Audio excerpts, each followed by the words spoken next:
നമസ്കാരം. സന്ധ്യാദീപത്തിലേക്ക് എല്ലാ സജ്ജനങ്ങൾക്കും സ്വാഗതം.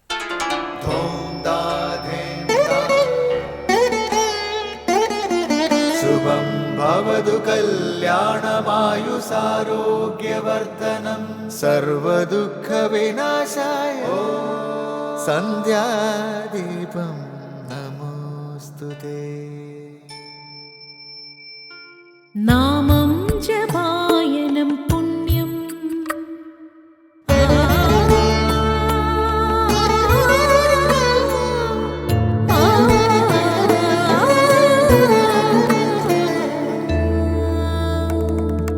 നാമം ജപായനം പുണ്യം നിരുപമദീപാങ്കുരം പോലെ സ്വരശ്രുതിലയവരമതുലം ദീവാങ്കണം മോക്ഷസംഗീതസാരം നീളും വഴിത്താരയിൽ ജീവതാരം മന്ത്രാലാപം മായാവിൻ നിൻ പ്രസാദം.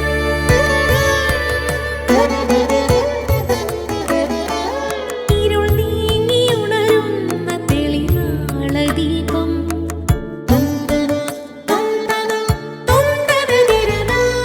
ഇരുൾ നീങ്ങിയുണരുന്ന തെളിനാളദീപം പ്രണവാമൃതം ചൊരിയുന്ന ദീപം.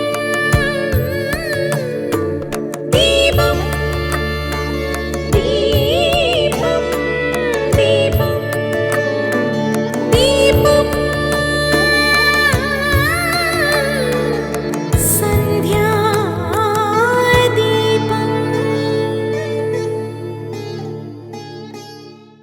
അസുര രാജാവാണ് ബലി. എന്നിട്ടും അദ്ദേഹത്തെ മഹാത്മാവ് എന്ന് വിളിക്കുന്നു. ഭാഗവതത്തിൽ 9 വിധത്തിലുള്ള ഭക്തിയെക്കുറിച്ച് പറയുന്നുണ്ട്.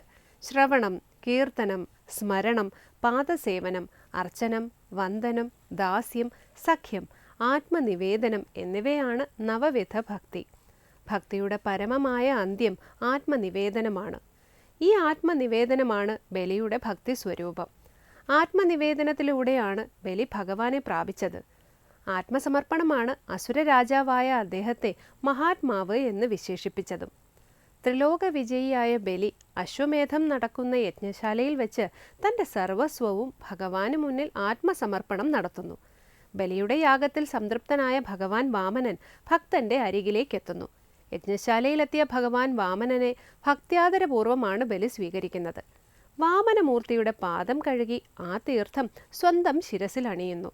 ഭക്തോത്തമനായ പ്രഹ്ലാദന്റെ വംശത്തിൽ ജനിച്ചതുകൊണ്ടാണോ അതോ യാഗങ്ങൾ നടത്തിയതുകൊണ്ടാണോ ശ്രീ പരമേശ്വരൻ പോലും ശിരസിലേറ്റുന്ന ഭഗവാന്റെ പാദോദകം ബലിക്ക് ലഭിച്ചു. തുടർന്ന് നമുക്ക് പ്രചോദനമേകുന്ന ഗുരുവചനം കേൾക്കാം. കഴിഞ്ഞതു കഴിഞ്ഞു, പശ്ചാത്താപം പാടില്ല. കഴിഞ്ഞ കാര്യങ്ങളെക്കുറിച്ച് വ്യാകുലപ്പെടരുത്. ഫലം വന്നേ തീരൂ, അതിനെ നേരിടുക. എന്നാൽ അതേ സംഗതി വീണ്ടും ചെയ്യാതിരിക്കാൻ ശ്രമിക്കണം. സ്വാമി വിവേകാനന്ദൻ. ഇനി ശ്രീ ശങ്കരാചാര്യ രചിച്ച ശിവാനന്ദലഹരിയിലെ ശ്ലോകം ശ്രീ കാവാലം ശ്രീകുമാർ ആലപിക്കുന്നത് കേൾക്കാം.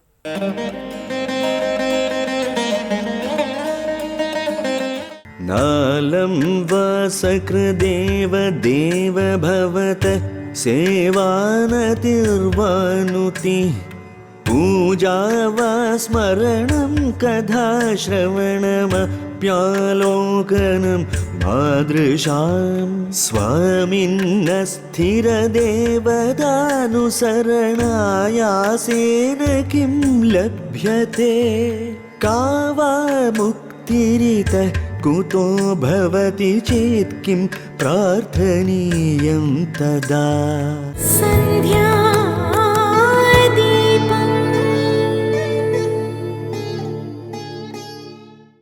അടുത്തതായി ശാങ്കരകൃതികളെ വ്യാഖ്യാനിക്കുന്ന ശങ്കര സ്തോത്രാമൃതം. വ്യത്യസ്ത ദേവതകളെ പൂജിക്കാം, പക്ഷേ അതിലൂടെ ലഭിക്കുന്ന ഫലം അത്യല്പമാണ്. എന്നാൽ സർവേശ്വര ഉപാസനയിലൂടെ ലഭിക്കുന്നതാകട്ടെ പരമമായ മോക്ഷഫലമാണ്. അല്പബുദ്ധികളോടുകൂടിയ വിഭിന്ന ദേവതോപാസകന്മാർക്ക് ലഭിക്കുന്ന ഫലങ്ങൾ താൽക്കാലികമാണെന്ന് ഭഗവത്ഗീതയും പറയുന്നു. താൻ ഉപാസിക്കുന്ന ദേവതയിൽ പരമാത്മഭാവം ഉണ്ടാകണമെന്ന് വിവരിക്കുന്ന ശിവാനന്ദലഹരിയിലെ ശ്ലോകമാണ് ഇന്ന് ശങ്കര സ്തോത്രാമൃതത്തിൽ സ്വാമി ചിദാനന്ദപുരി വ്യാഖ്യാനിക്കുന്നത്.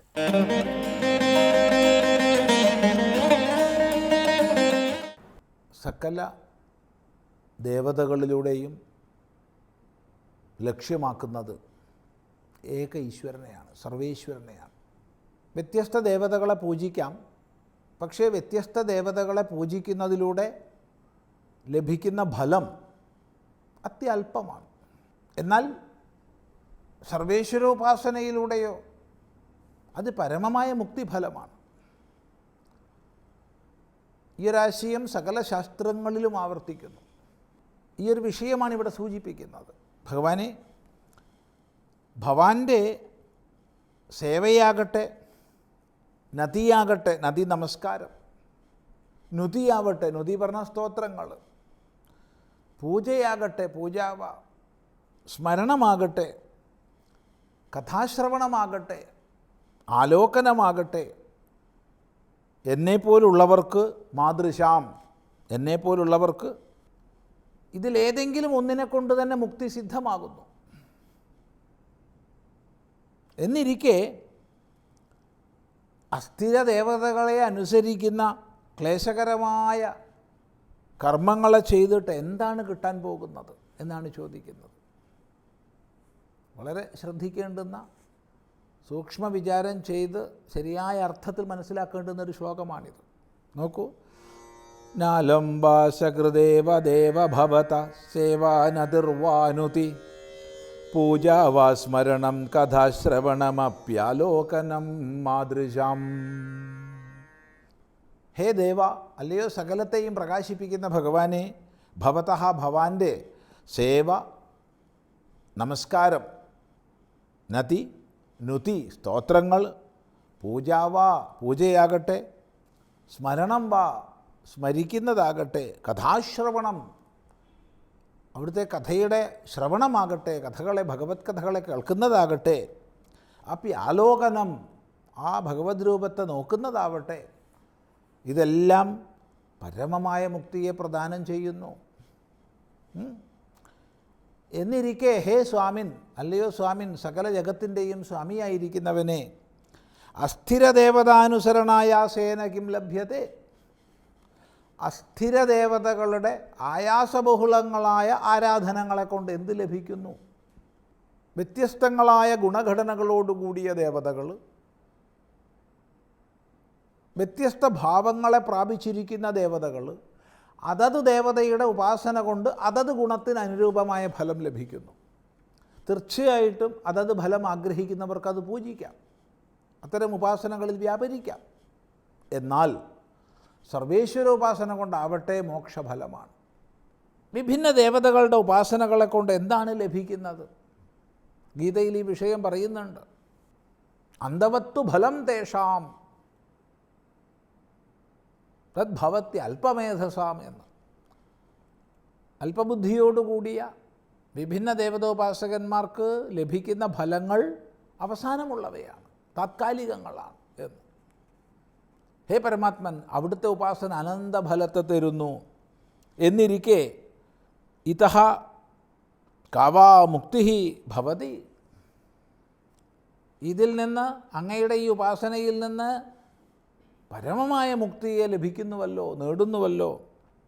ചേത് എന്നിരിക്കെ തതഃ കിം പ്രാർത്ഥനീയം, അതിൽ നിന്ന്, വ്യത്യസ്ത ദേവതോപാസനയിൽ നിന്ന് എന്ത് പ്രാർത്ഥിക്കാനാണ് ഉള്ളത്?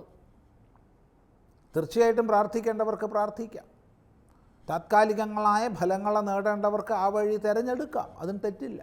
പക്ഷേ ഇവിടെ പരാഭക്തൻ ചിന്തിക്കുകയാണ്, ചോദിക്കുകയാണ്, പരമമായ മുക്തിയെ പ്രദാനം ചെയ്യുന്ന പരമേശ്വരോപാസന ഉണ്ടായിരിക്കെ ആയാസബഹുലങ്ങളായ ഇത്തരം അന്യദേവതോപാസനകളെ കൊണ്ട് എന്താണ് ലഭിക്കാൻ പോകുന്നത്? കിം പ്രാർത്ഥനീയം, എന്താണ് പ്രാർത്ഥിക്കപ്പെടാനുള്ളത്? ഒന്നുമില്ല എന്ന് ഭാവം.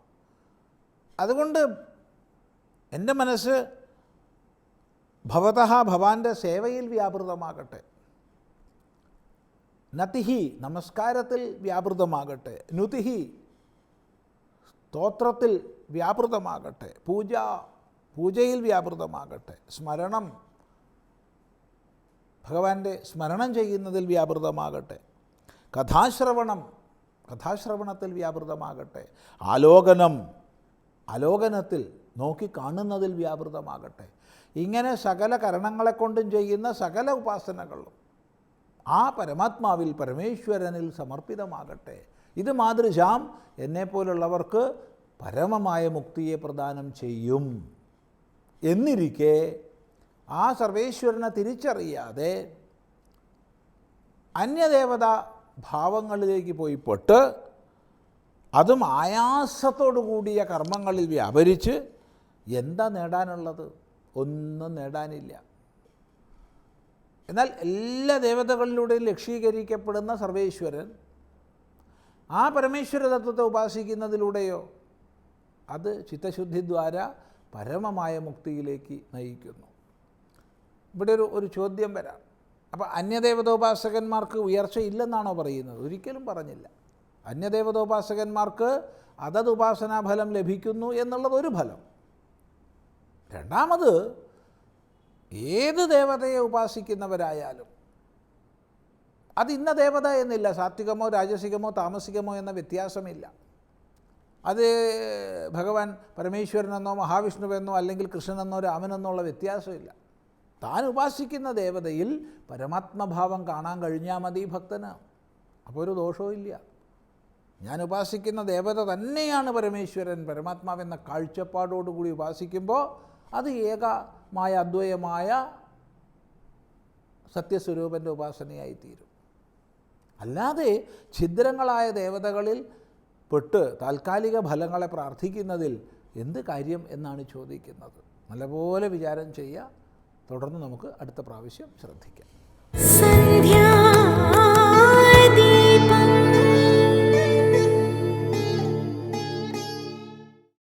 ഇനി മോക്ഷപ്രദായകമായ ക്ഷേത്ര ചൈതന്യ രഹസ്യത്തെ വെളിപ്പെടുത്തുന്നു ക്ഷേത്രങ്ങൾ സാധനാ കേന്ദ്രങ്ങൾ എന്ന പങ്ക്തിയിലൂടെ.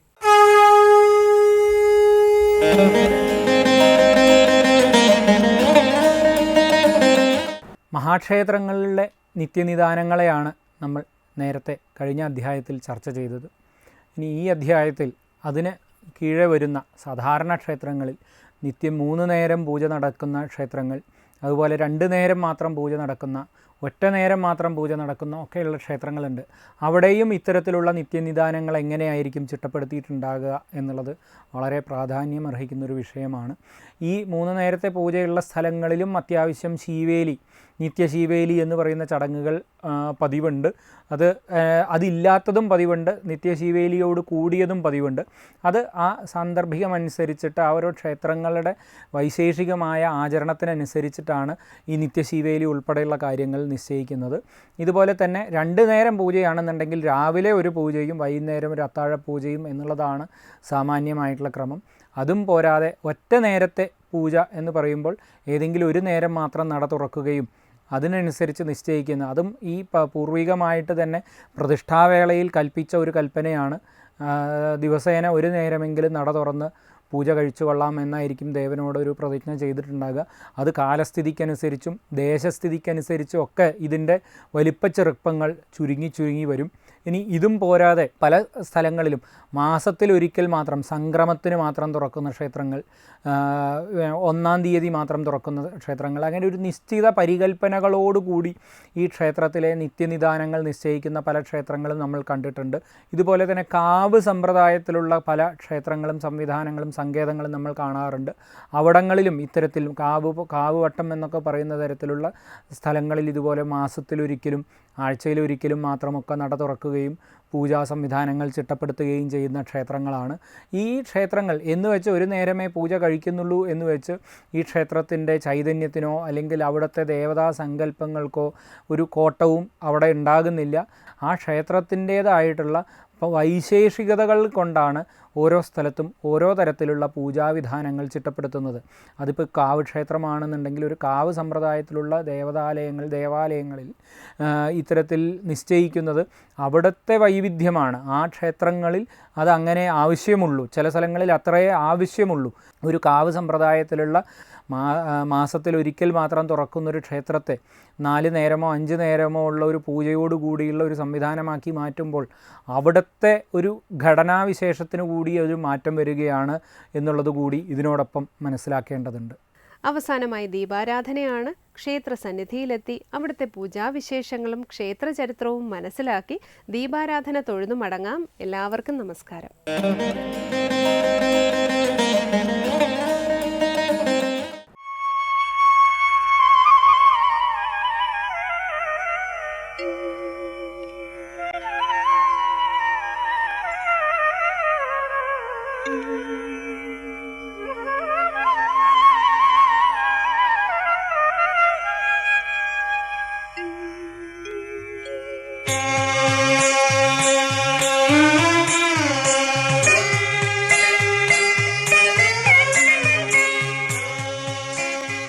ഇത് ഓണാട്ടക്കരയിലെ ഗുരുവായൂർ എന്നു പേരുകേട്ട ഏവൂർ ശ്രീകൃഷ്ണസ്വാമി ക്ഷേത്രം.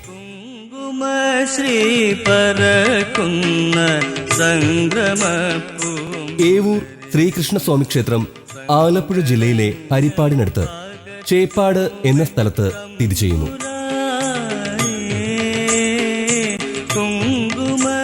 ഈ മഹാക്ഷേത്രത്തിന്റെ ഐതിഹ്യം ദ്വാപരയുഗവുമായി ബന്ധപ്പെട്ട് കിടക്കുന്നു. സംരക്ഷണമൊന്നേ ധർമ്മമായി ഭജിപ്പോനെ കർമ്മപാശ കുരുക്കുകൾ അഴിക്കുപോനെ കുങ്കുമശ്രീ പരക്കുന്ന സംക്രമപ്പൂമ്പുലരിൽ സങ്കടങ്ങൾ യുഗങ്ങൾക്കപ്പുറത്തെ ചരിത്ര സ്മൃതികളാൽ നിറഞ്ഞു കിടക്കുന്നത് കൊണ്ടായിരിക്കാം ഏവൂരിന്റെ മണ്ണിലേക്ക് സ്പർശിക്കുമ്പോൾ ഓരോ ഭക്തന്റെയും മനസ്സിൽ ജന്മജന്മാന്തരങ്ങൾക്കപ്പുറത്തെവിടെയോ ഒരു ഉൾവിളി പോലെ യുഗാന്തരങ്ങളോളം നിറഞ്ഞു നിൽക്കുന്ന ഭഗവാന്റെ കാരുണ്യ സ്പർശമുണ്ടാകുന്നത്.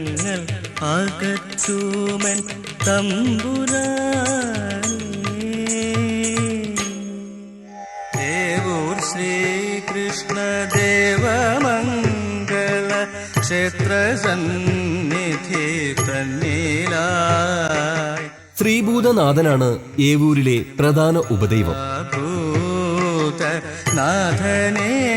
കിരാതഭാവത്തിൽ നിറഞ്ഞു നിൽക്കുന്ന പ്രപഞ്ചനാഥനൊപ്പം പാർവതീദേവിയുമുണ്ട്. ഈ ഉപദൈവങ്ങളെ വണങ്ങി ഓരോ ഭക്തനും ക്ഷേത്രത്തിനുള്ളിലേക്ക് പ്രവേശിക്കുമ്പോൾ പഞ്ചഭൂതങ്ങളാൽ നിറഞ്ഞ സ്വന്തം ശരീരം തിരിച്ചറിഞ്ഞ ഭക്തർ ശ്രീകോവിലിനുള്ളിലെ ഭഗവാന്റെ പ്രയോഗചക്ര പ്രതിഷ്ഠയിലേക്ക് നോക്കി കണ്ണുകൾ അടയ്ക്കുമ്പോൾ സ്വന്തം ആത്മാവിനെയാണ് തിരിച്ചറിയുന്നത്. ആ തിരിച്ചറിവിലൂടെ പരമമായ മോക്ഷത്തിനു വേണ്ടിയുള്ള ആത്മാവിന്റെ തുടുപ്പുകളാൽ ഭഗവാനോടുള്ള അചഞ്ചലമായ വിശ്വാസത്താൽ നാം സ്വയം മറന്നു പോകുന്നു. ശരീരം, മനസ്സ്, ബുദ്ധി, ആത്മാവ്, പരമാത്മാവ് എന്നീ തലങ്ങളിലൂടെ ഭക്തൻ അവനെ സ്വയം തിരിച്ചറിയുക കൂടെ ചെയ്യുന്നു.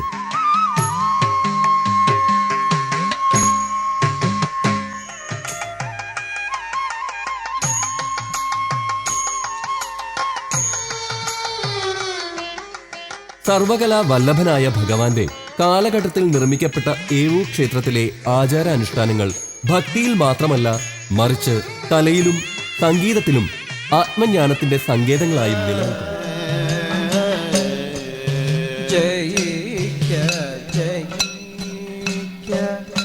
കൃഷ്ണ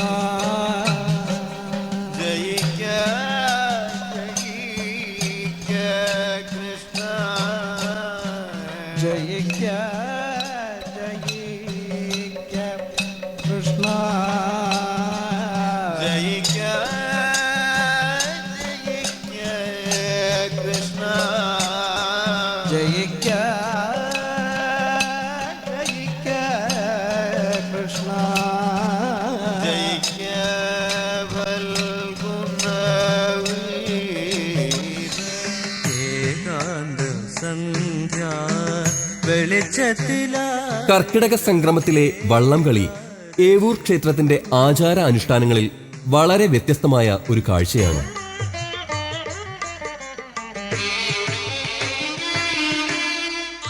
ഏവൂർ പാടത്തു നിന്നും പുഴയിലൂടെ ഭഗവാനെ എഴുന്നള്ളിച്ചു കൊണ്ടുള്ള യാത്ര ഈ പുഴയുടെ അങ്ങേക്കരയിൽ നിന്നും താളമേളങ്ങളുടെ അകമ്പടിയോടെ വഞ്ചിപ്പാട്ടിന്റെ താളത്തിൽ അലങ്കരിച്ചു കൊണ്ടുവരുന്ന വഞ്ചികൾ പത്തിയൂർ ദേവിക്ക് മുന്നിൽ കാഴ്ചാദ്രവ്യങ്ങൾ സമർപ്പിച്ച് ചെറിയ തോടുകളിലൂടെ മറ്റു കരകളിലെ സ്വീകരണങ്ങൾ ഏറ്റുവാങ്ങിക്കൊണ്ട് ക്ഷേത്രത്തിൽ തിരിച്ചെത്തുന്നു.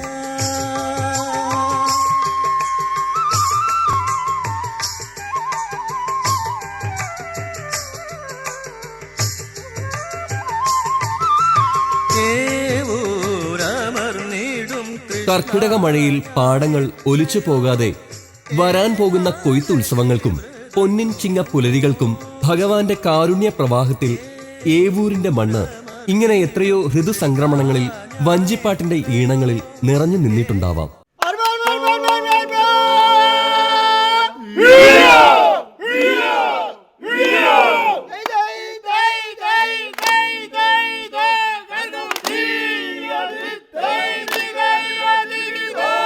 ഇന്നും വഞ്ചിപ്പാട്ടിന്റെ ഒരു പാരമ്പര്യം ഏവൂരിന്റെ തലമുറ കെടാതെ സൂക്ഷിക്കുന്നതും നമുക്ക് കാണാൻ കഴിയും.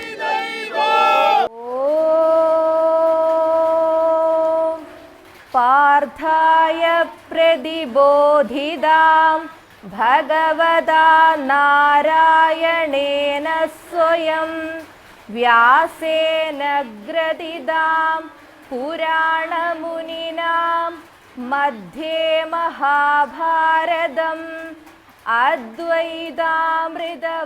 മാറുന്ന കാലഘട്ടത്തിലും പൈതൃകങ്ങൾ ഒന്നും നഷ്ടപ്പെടാതിരിക്കുവാൻ ഭഗവാന്റെ അവതാര കഥകളും ലോകത്തിന് മാതൃകയായി നിലനിൽക്കുന്ന ഭഗവത്ഗീതയുമൊക്കെ യുവതലമുറയിലും ആത്മീയ ജ്ഞാനമുണ്ടാക്കുവാൻ വേണ്ടി ക്ഷേത്ര ഭാരവാഹികൾ നാരായണീയവും ഗീതാ ക്ലാസുകളും ഇന്നും തുടർന്നുകൊണ്ടേയിരിക്കുന്നു. 100-ൽ പരം വർഷങ്ങളായി ശ്രീ മഹാഭാഗവത സപ്താഹയജ്ഞവും നടത്തിവരുന്നു. ഭാരത തൈലപൂർണ പ്രജ്വാലിതോ ജ്ഞാനമയ പ്രദീപാം പ്രപന്ന പാരിജാതായ സ്തോത്രവേത്രൈകപാണയേ ജ്ഞാനമുദ്രായ കൃഷ്ണായ ഗീതാമൃതദുഹേ നമഃ. ക്ഷേത്രത്തിന്റെ ബലിക്കൽ പുരയിൽ രാമായണ കഥയും കിരാതൻ കഥയും നമസ്കാര മണ്ഡപത്തിൽ ഭാഗവത കഥയും ദാരുശില്പരൂപത്തിൽ ആലേഖനം ചെയ്യപ്പെട്ടിരിക്കുന്നു.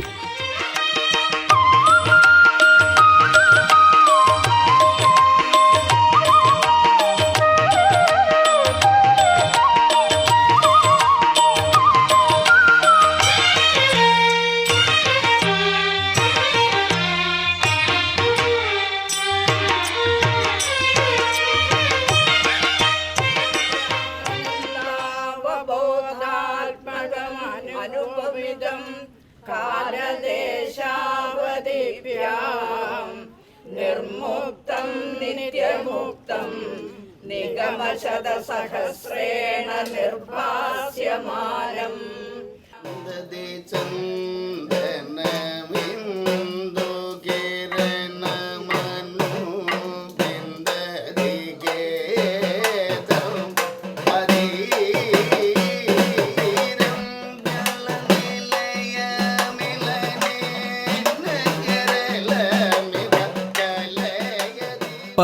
പറഞ്ഞാലും തീരാത്ത കഥകൾ കൊണ്ട് ഏവൂർ നിവാസികൾ നമ്മളെ യുഗങ്ങൾക്കപ്പുറത്തേക്ക് യാത്ര ചെയ്യിക്കുമ്പോൾ ഒടുവിൽ തിരിച്ചു വരാൻ കഴിയാത്ത വിധം നമ്മളൊരു വൃന്ദാവനത്തിലകപ്പെട്ട് ഭഗവാന്റെ മുരളീനാദത്തിൽ അലിഞ്ഞു ചേർന്ന് ദ്വാപര നിലാവിൽ പരമാനന്ദത്തിൽ ലയിക്കുമ്പോൾ ഈ ജന്മത്തിലെ കർമ്മങ്ങളിലേക്ക് കലികാലം നമ്മളെ മുട്ടിവിളിക്കുന്നു.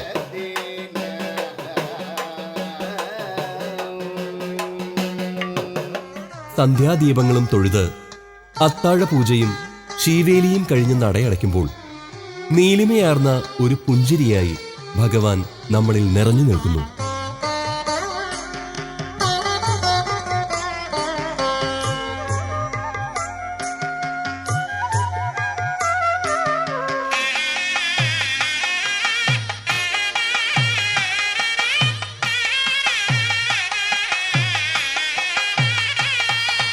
ചെറുവിരൽ തുമ്പിനാൽ പണ്ടുമേ ഗോവർദ്ധനഗിരി പൊക്കിയില്ലേ കണ്ണായ ഊരിൽ വാഴുന്ന ഭഗവാനേ.